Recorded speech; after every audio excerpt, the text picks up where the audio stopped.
Number 9, 1986, United States. In this battle of David versus Goliath, the underdog United States team, led by chef-to-keep George Morris and anchor rider Hap Hansen, defeated the powerhouse British team in a dramatic jump-off. 1986 Bank of Montreal Nations Cup was a very interesting story as it unfolded in the international ring. Less than ideal conditions, kind of cool and damp. And the British had a team that really was a powerhouse in the sport. They jump Nations Cups and win Nations Cups. That's what Ronnie Mazzarella teams do.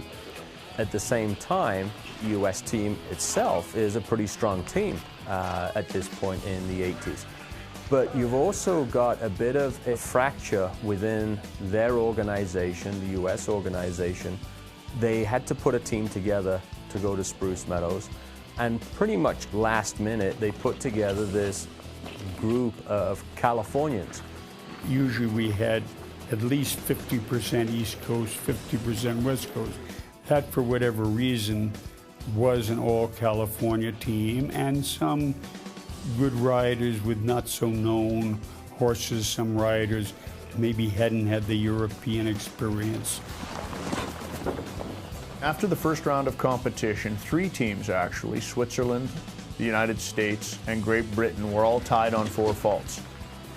What you would expect as round 2 unfolds is that the British team would start to separate, and you'd expect the US team to slowly start to wilt away. Well, that didn't happen. What wins Nations Cups are clear rounds. You hear that one was clear in your team, that one was clear, that just does something. When you're warming a horse up, it gives you a little extra energy. You try to jump every single fence. You don't relax. You don't relax at a jump.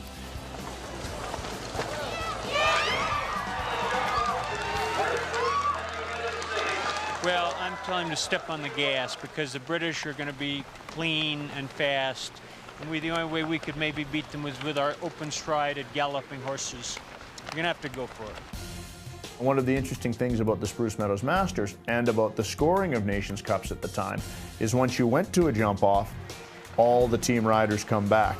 Incredibly, after the first 2 riders of both teams are still tied, this time on 12 faults. For all the clear rounds that had happened in the first 2 rounds, now the rails start to come down. When we were tied with the British and had to jump off, I had Hap Hansen as the anchor. I think he was on Juniperus, a horse called Juniperus. John Whitaker was the anchor on Milton. They had to go first in the jump off, and they went as good as they could. Hap Hansen trotted through the clock tower to me. He said, "What do I have to do?" I said, "Hap, the impossible." Hap Hansen was of the class of John Whitaker, and Hap Hansen did the impossible, and it was due to Hap Hansen and the others, but Hap Hansen in particular won us that cup. When you look at the scorecard, it reads that there were 9 100ths of a second separating the total time of those 2 teams. The fact that those 2 teams were so close together after all that jumping was astounding. And then the fact that it was the whole David versus Goliath thing, David beat Goliath.